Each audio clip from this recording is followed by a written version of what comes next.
the so-called church forcefully sent me home. Oh God. Hello guys, pay attention to this particular video. This is a couple that have been in marriage and something happened along the line and they took the case to court. Don't just judge by listening to what the woman said or what the man said. I really want us to discuss this and judge it right there in the comment section. If you are not careful listening to this, you will blame one partner without understanding the way this whole matter happened. Just pay attention. I was earning 50,000 in the school. I paid the 4 children's school fees. Out of the 50,000, I feed, and all their medicals is on me. So at the point, with the rise of economy, the way things are, I couldn't cope anymore. With the pressure of him forcefully moving us out from the 3-bedroom flat where we lived, saying that the house is too big for me and the children, based on the advice given to him from the church, that the 3-bedroom flat was too big for us. So he had to move us out. And I was even lucky to get the agent that so when we moved from that house, our house has not expired. We have 7 more months to stay. But he wants to collect the money from the back, from the agent, that he doesn't want to live in the house anymore. I wasn't aware of all that until one day the agent came to the house and told me that he has brought somebody to take over the house, that the person is about to make payments. I told him that I'm not aware of that I still have 7 months to stay in this place. I'm not owing you. So why all this? So he told me that my husband gave him an instruction to rent the house out, that he cannot cope with the bill. Then I met the agent and told him that if for any reason I will leave this house, you are going to refund me the 7 months I am yet to spend in this house. Use that money, go and look for a house anywhere. I don't care the house, the amounts can rent. Just get it so that I will move out of the house, since that is what he wants. And that was how I was fortunate to move out of that house to this 3-bedroom shared apartment where I currently live with the children. Now, after that, a salary of 50,000, running the home with 4 kids. I am the one providing for all that. He claims he wasn't working, but he goes out every 2 weeks. Although after the separation, he said, let me just say it in Igbo, that I, Chide Azode, Biabiri Nudikula, that means I, the son of Chide Azode, will now come and live in this kind of house that God forbid he will never. So he made that comment. After I moved all my things to that one room, he left. He just dropped the last thing and he drove off. Now, when he left us, he wasn't living with us and he went his way anyway. So at a point, I couldn't cope with the salary and running the family.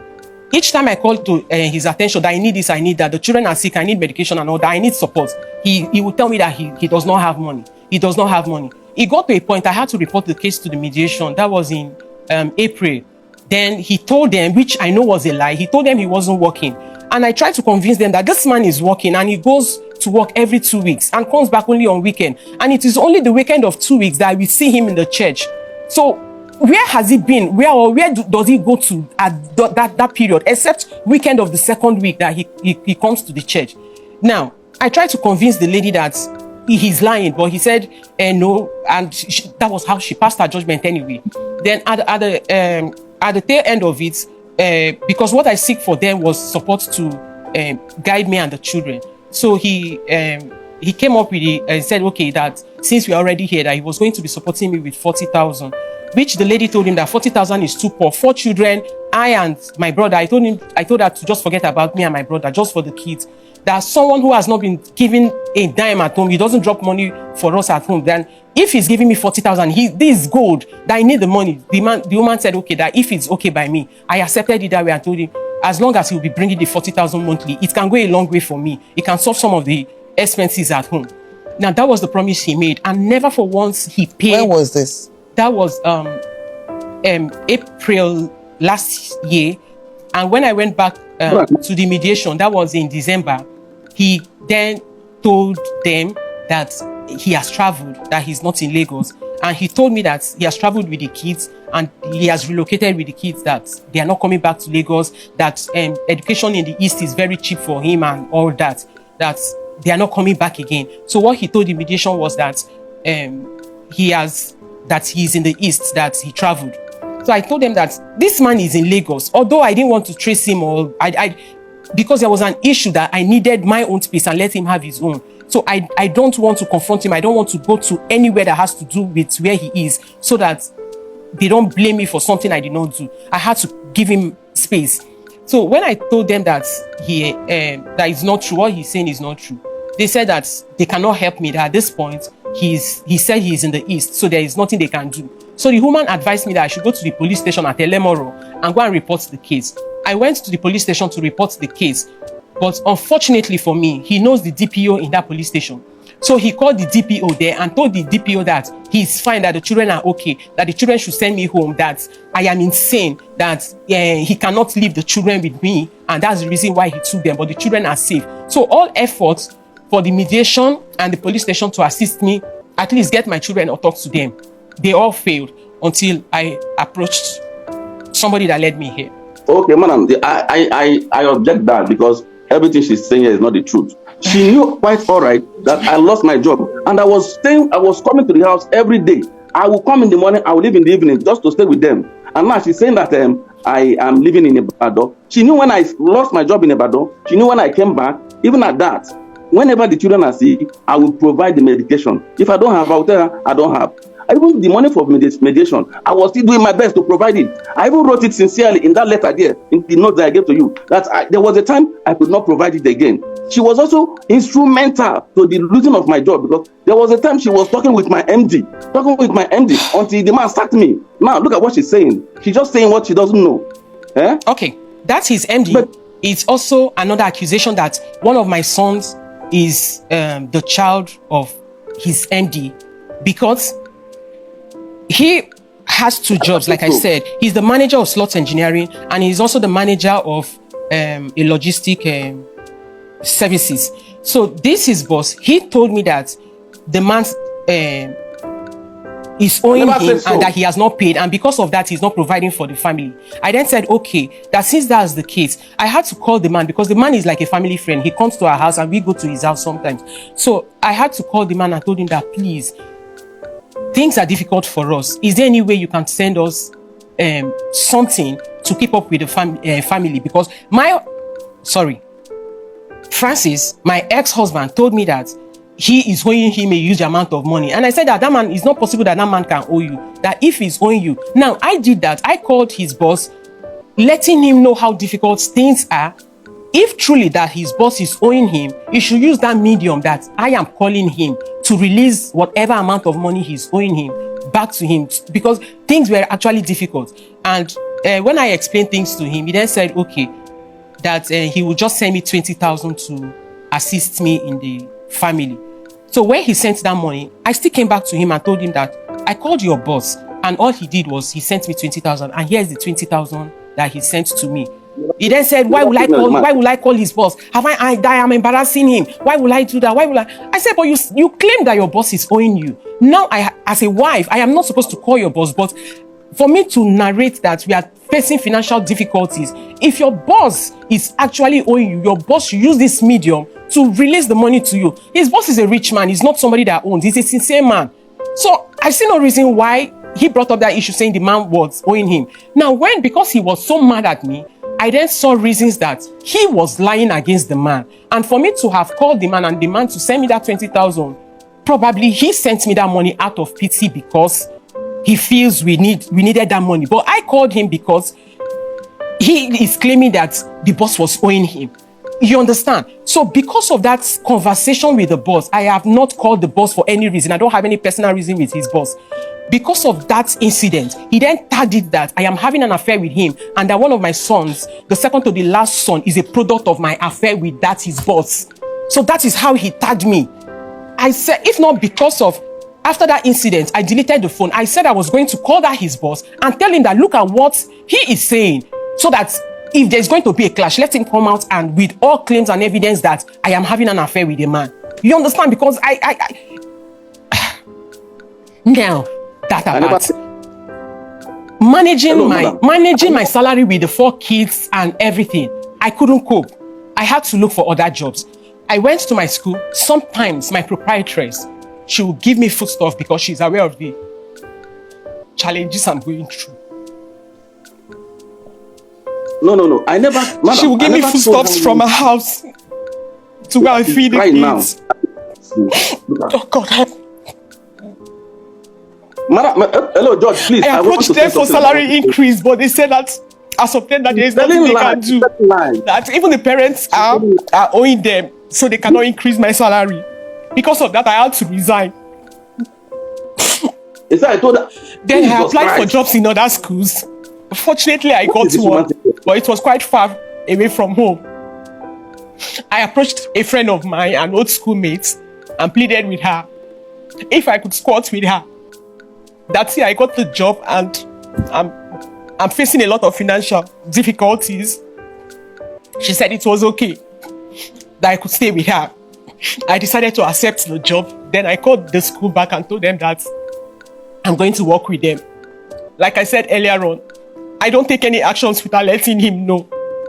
I called him and told him, okay, that since the church decided that we should separate, fine. And they said we should not live under the same roof. It's okay. Now, I've gotten a new place of work that I will be squatting with my friend and be coming back on weekends just to cut costs. Okay, you claim you're jobless. You claim you're squatting. I will go and squat with my friend.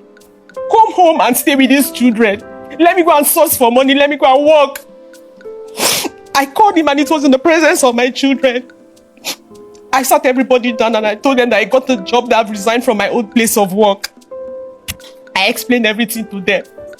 That since he doesn't want to live under the same roof with me, he's squatting. Okay, I will leave on Monday morning. I will come back after school on Friday. While I'm away, please come and stay with those children. Let me go and work. We have to survive. He said he would think about it. He asked for the children's response. They all kept quiet. They didn't say anything. So he was like, okay, I should go with the baby. I told him I can't go with the baby. How can I be squatting in somebody's house and I'm working and I'm going with the baby? Even the school fees of that new place I am going to, I can't afford it. The first week, when I left for the first day, I called home and asked the children if their father came to visit. They said no. Okay, did daddy call? They said no. I kept to myself. Second day, I did the same thing. Third day, the first week, he never visited. He never called. 2 weeks, 3 weeks, 1 month, he never did. And I said, okay, since you will have the mind to squat in a friend's house and you refuse to come and stay with the children, I will also have mind because I can't cope. I can't. So that sentence that he's saying, he left the house, it is now my turn. So this is the reason why I said that if you have the mind of leaving your children, you know I am away, and even for once you never came to visit them, then I will have to relax because you're not doing anything for me. You're not providing for these children and you are comfortable wherever you are. That's the so-called church that he is claiming that the church, that church is a group of his friends. They told him to send me home. How can a man who is not working will accept a group of friends in the church? They send me 30,000. You know your friend is not working, or you know your church member is not working. And this same church, let me just be specific, Catholic Charismatic Renewal in Catholic Church. So let me not call the church, because calling the church is as if I'm tagging the whole Catholic Church, calling them a bad name. This Catholic Charismatic Renewal, they came and passed judgment in his favor that I must go home. Now they sent 30,000 to me to forcefully send me home. I refused. They hired a Sienna. There was no food stuff in the house, so I used the money to buy food for the children. Now, after that, they said I'm too stubborn, that I am not a submissive wife, that how will I not listen to an instruction from the husband? Then they hired a Sienna to send me home. And when that Sienna took us from Lagos down to my village, that was when I crossed my heart that this marriage is over. Because I see no reason why, with all my suffering, with all my labor, he would always be doing that. That is not the first time. It is not the second time. And this third time, I stood my ground that I'm done with the marriage. Because I don't see any joy in it. I don't see anything staying back. And I said I was ready to leave. What you are asking for is access to the children. Yes, ma'am. Access to see my kids. I don't know how long this court will grant me. Access to see children. Access to speak with them. Custody with him, right? Yes. Because I can't finance it. Yes, because now, what I have here, you already said, because he submitted this. And because it's before the court, I must read it like others. It's part of his claim. He said, the children can, you sent to him that the children can be with me. You have to take them while I'll be coming to visit them, including dominion. I will only live with the things I came with and all I worked and labored for. As for the children, if you sell them, that's your business. Don't visit again. Your presence irritates me. Just come and take your children, and that is all. You are still seeing me because of the children. Once you take them with you, off I go. And I'm not asking you to bring them. You can keep them. I'm not worried in any way. Moreover, they will not have a place to stay with me. I'm not available. Don't even think of bringing Namaka or any of them. You keeping them will help me never to see your face around me. If you think that you will use them to drag me to yourself, you are only deceiving yourself. Biko, keep them. I will not even call again or chat with you again about it. I refuse to have anything to do with you again. You can have them. Bye-bye. He would have been fair enough to screenshot instead of just sending only my response. It's unfortunate that one of those days while I was going to work, I was robbed. I was so unfortunate that I entered one chance. They stole my phone and they cleared my account. So I had nothing. Now, each of those things you read are responses. They are not just something I woke up one day and start typing. I was responding to each of them, and that was why I said if I can respond to it bit by bit. Thank you. Hello, madam. I think I need to say something here. Okay, the children can be with me. You have to take them while I am coming to visit them, including dominion. Now, I'm already evaporating. What did I'm already you say? evaporating. Some of the responses that I have to give now are gradually going away. What did you say? Because she has already told a lot of lies.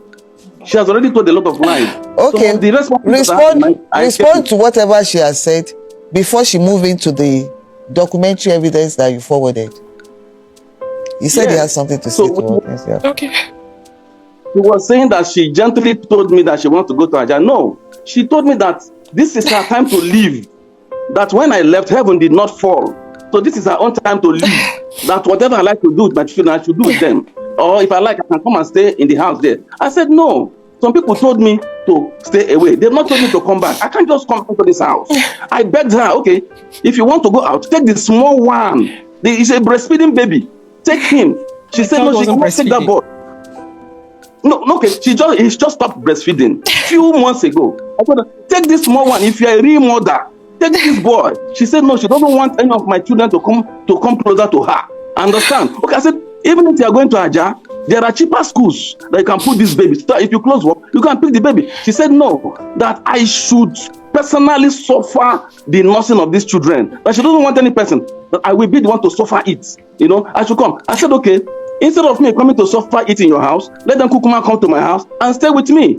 She told me several times, come and carry these children. Oh, each time I come, the children will be complaining that they are being maltreated, that they need to follow me. One day, Anna called and said, I'm taking the children now. She said, no problem. She spoke with the children one by one. Okay, bye-bye. They gave her phone. She spoke with them one by one. Are you joining your father now? Okay, no problem. Bye-bye. Once in a while, we'll be seeing. Understand? Okay, now you have the custody of... father. Listen to me. Yeah? You have the custody of the children now. Yes, ma'am. Okay. There is no law. I want to say something again. Okay, go ahead. Hello, ma'am. Yes. Recently, we even went to the parish priest. The parish priest asked her, what do you want? She said she wants to see the children. She wants to talk with them. The parish priest bought a phone and said, this phone you will be using it to talk with the children. She said, where are the children? I said, they're in the house. She said, the parish priest said, I should go and bring them to the church. I brought the children to the church. She saw them. She sat with them. She had a meeting with them. And since then, they have been speaking with her almost on a daily basis. They even spoke with her yesterday. Day before yesterday, they spoke with her. So I don't know what she wants again. She's there crying, shedding tears, crocodile tears.